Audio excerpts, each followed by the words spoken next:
Bonjour et bienvenue à cette présentation de la nouvelle charte de la citoyenneté à l'ère du numérique, spécifiquement élaborée pour le Centre de services scolaires de la Côte-du-Sud. Vous allez voir la version provisoire datant de mars 2021. Nous espérons vous présenter la version officielle d'ici la fin de l'année afin que celle-ci puisse être imprimée dans les agendas des étudiants pour l'automne prochain. Alors, par l'élaboration de cette charte, nous espérons avoir répondu à vos besoins.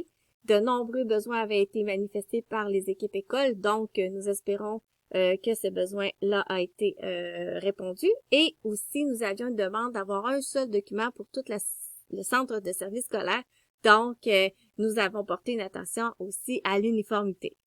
Les membres du comité qui ont travaillé sont Pierre Côté, Isabelle Larrivée-Lavoie, Louis Filion, moi-même, Benoît Petit et Marjorie Paradis du Récit national au développement de la personne qui ont grandement collaboré à nous aider sur ce mandat. Alors, les intentions sont de vous présenter les différentes versions des chartes. Alors, vous allez voir qu'il y a une version qui a été élaborée pour le préscolaire et primaire premier cycle, deuxième cycle, ainsi qu'une version primaire troisième cycle, secondaire, incluant aussi les adultes et le personnel du centre de services scolaires, car vous l'aurez compris, cette charte est aussi pour les étudiants, mais pour tout le personnel de la commission scolaire aussi. Donc, nous aimerions, par cette présentation, aussi recueillir vos commentaires et vos propositions. Donc, vous pouvez ouvrir le lien suivant, monurl.ca/CSSCS charte et vous allez arriver sur un form pour pouvoir inscrire vos commentaires et vos propositions. Alors, voici à quoi ressemble la charte de la citoyenneté à l'ère du numérique pour le troisième cycle, le secondaire et le personnel enseignant, le personnel du centre de services scolaires. Alors, elle est sur 2 pages, mais on a aussi un format sur une page pour qu'elle puisse être affichée dans les corridors des écoles. Sur 2 pages, notre intention, c'était que ce soit plus facile à lire dans les agendas scolaires. Alors, allons-y tout de suite avec la mise en contexte. Alors, le Centre de services scolaires de la Côte-du-Sud offre un milieu éducatif qui vise l'excellence, l'équité et le bien-être afin de permettre à l'élève de devenir un citoyen compétent et responsable à l'ère du numérique. Le CSSCS s'engage à valoriser, intégrer et démocratiser l'utilisation pédagogique du numérique pour favoriser la réussite et le développement des compétences. Alors, on s'est inspiré ici pour la composition de la mise en contexte des valeurs du P-Vert de notre centre de services scolaires qui sont l'excellence, l'équité et le bien-être. Nous tenions à l'inclure dans la mise en contexte et aussi nous avons considéré les compétences, inclus les compétences du PFEQ, les compétences professionnelles, les 12 dimensions qui sont incluses dans le cadre de référence, ainsi bien sûr les compétences du 21e siècle. Pour ce qui est à la deuxième partie, nous nous sommes inspirés du plan de déploiement d'intégration des technologies qui a dû être complété par chacune des écoles. Donc, nous avons inclus là, 3 des 4 axes qui avaient été mentionnés dans le plan de déploiement des technologies. Évidemment, on s'est inspiré de la dimension 1, agir en citoyen à l'ère du numérique. C'est pour ça que le logo, il est inclus sur toutes nos pages. Alors, pour la suite des choses, je vais vous présenter les objectifs de cette charte.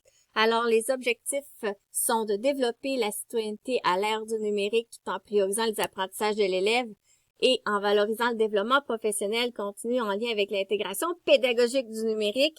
Vous avez été plongé dedans avec l'enseignement à distance et le contexte de la pandémie. Donc, ça, c'est un de nos objectifs. On veut aussi que cette charte amène les intervenants à développer leur autonomie au regard des comportements éthiques, sécuritaires et responsables dans leur utilisation du numérique, dans un environnement, disons-le, qui est en constante évolution. Et finalement, on veut que cette charte favorise le développement des capacités cognitives et des aptitudes socio-affectives en cohérence avec le processus d'autonomisation éthique. Et là, ça va peut-être dire quelque chose à ceux qui ont suivi la formation sur la gestion de classe. Alors, si vous voulez plus d'informations sur ce processus-là élaboré par Benoît Petit, justement, vous pouvez vous rendre sur le site sitenum.ca/modèle et ici, vous avez le logo qui représente le modèle élaboré par Benoît et vous avez une petite vidéo qui explique aussi toutes les capacités cognitives, la réflexion éthique, la compétence numérique, la littératie, la pensée critique et la créativité à développer chez nos élèves et les aptitudes socio-affectives. Donc, c'est vraiment intéressant d'aller lire sur ça. La mise en application maintenant. Alors, on a appris avec l'atelier sur la gestion de classe que c'est important que les comportements et les actions soient clairs et soient dites. Donc, nous, on a formulé la charte en phrases positives. Alors, vous allez voir, tous les éléments sont positifs. On a vraiment essayé de formuler ça sous cette forme. Alors, les comportements et les actions attendues des utilisateurs des services numériques, ils sont explicitement définis en cohérence avec la vision et la valeur du CCACS. Ils sont classés en 4 catégories. Je peux vous dire qu'une fois classés, c'était pas mal plus facile de tout se démêler dans ça. Donc, on a l'utilisation des ressources numériques d'abord. En deuxième lieu, on a l'adoption de pratiques sécuritaires quant aux données personnelles, et ça, c'est un très gros point important. Comme on a fait beaucoup d'enseignements à distance, on a considéré que c'est important de créer une catégorie sur la communication efficace et respectueuse. Et finalement, beaucoup de productions ont été faites, beaucoup de diffusions aussi ont été produites. Donc, on voulait apporter de l'information sur ce sujet-là. Il est utile aussi de mentionner que les modalités de son application à la charte se veulent d'abord éducatives plutôt que coercitives et complémentaires aux règles de vie des établissements. Alors ici, vous en voyez là, des nombreuses politiques et de nombreux règlements qui pourront peut-être être vus par les membres de votre équipe école. Alors voici maintenant le visuel de la charte. Alors vous y trouverez ici les 4 catégories précédemment mentionnées. Et pour chacune des catégories, on a cité des exemples. Alors, si on lit le libellé en haut, l'utilisateur en tant que citoyen éthique s'engage à faire un usage responsable des ressources numériques mises à sa disposition. Et là, on met des exemples concrets. On redit, par exemple, que ce qui est dans la charte est complémentaire aux lois, politiques, procédures et règles de vie qui existent dans son établissement. On veut aussi qu'il utilise les ressources à des fins pédagogiques, scolaires ou administratives. Donc ça aussi, on vient préciser des choses. Et on veut qu'il agisse de façon responsable à l'égard de ses appareils personnels et de ses accès Internet et des types de contenus consultés. Au niveau de la deuxième catégorie de l'adoption de pratiques sécuritaires, on veut qu'il fasse un usage sécuritaire des ressources numériques mises à sa disposition, qui protège ses données personnelles, qui préserve la confidentialité de sa vie privée et de celle des autres. Donc, se filmer ou se faire un selfie avec des gens en arrière c'est pas respecter la vie privée des autres, donc les sensibiliser à ça. Prendre toutes les mesures nécessaires en cas de corruption, de vol ou de perte de ces données, donc aller se référer à sa direction, quoi faire si ça l'arrive. Aussi, on a vu le vol d'identité, là, donc c'est de les sensibiliser à ça. Utiliser des plateformes reconnues comme sécuritaires, choisir des paramètres de sécurité élevés et s'assurer d'effacer ces informations d'accès sur des appareils partagés.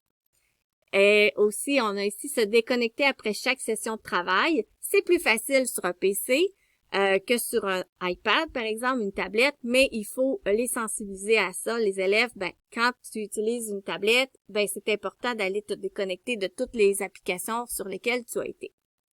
Troisième catégorie maintenant. Communication efficace et respectueuse. Alors, l'utilisateur en tant que citoyen éthique s'engage à communiquer avec respect tant à l'oral qu'à l'écrit. On l'a vu beaucoup en visioconférence, hein. C'est important d'établir des relations saines, harmonieuses et pacifiques. Alors ici, on voulait toucher à l'intimidation, comme on est en forme positive, on n'a pas parlé de comportement négatif, là, mais des relations pacifiques, c'est important. Démontrer un souci de la réputation, l'égalité et de la dignité de soi et des autres. Et employer un langage approprié, des propos véridiques et pertinents. Contribuer de manière constructive aux échanges en ligne.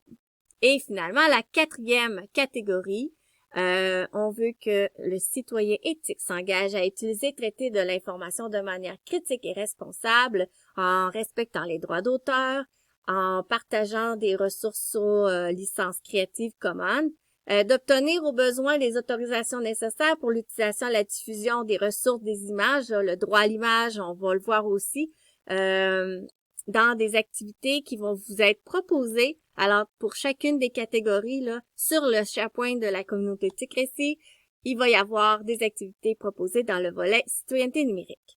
Et finalement, assister à décotement des sources d'information. Alors, je crois que ça fait le tour pour ceci. On vous invite donc à vous rendre sur mon url.ca /CSS charte et peut-être d'avoir des réflexions, des discussions en équipe avec votre personnel et de nous faire vos commentaires sur la charte. Vous avez vu le modèle 3e cycle secondaire. Maintenant, procédons à la suite. Pour vous montrer le préscolaire primaire, on pensait que c'était mieux de vous présenter la charte pour les plus grands, puis après ça, aller pour les plus petits. Alors, voici la charte pour le primaire et le préscolaire. Alors, on a eu les conseils, les judicieux conseils de Marie-Isabelle Casey pour formuler certains libellés, puis aussi les alléger parce qu'il y avait parfois des éléments qui étaient longs. Donc, on a ici des petites étiquettes. Hein? Alors, souvent au préscolaire, ça fonctionne sur les étiquettes. Puis au verso, on pourrait avoir attention, je prends soin de mes appareils qui me sont prêtés, je les utilise pour faire le travail demandé et je respecte les règles de vie. Ici, le logo avec un cadenas, ben faut pas dire nos mots de passe, mes renseignements personnels, c'est important que je les garde secrets. Ici, ça concerne les échanges avec les personnes. Ben c'est important, il faut qu'on connaisse bien les personnes à qui on parle. Il faut être respectueux dans nos comportements, il faut être pacifique et poli. Ici, on parlait du droit à l'image, ben c'est important, même au préscolaire, au primaire, avec les petits, de les éduquer à demander la permission avant de photographier un ami, de le filmer, puis de partager avec en ayant son autorisation. Et finalement, pour celle-ci, si tu ne te sens pas bien, ben questionne. En cas de doute, tu valides l'information que tu as reçue, tu demandes de l'aide à un adulte et si tu te sens pas bien, ben il faut en parler. Pour la charte avec les plus grands un petit peu, bon, on en a un petit peu plus.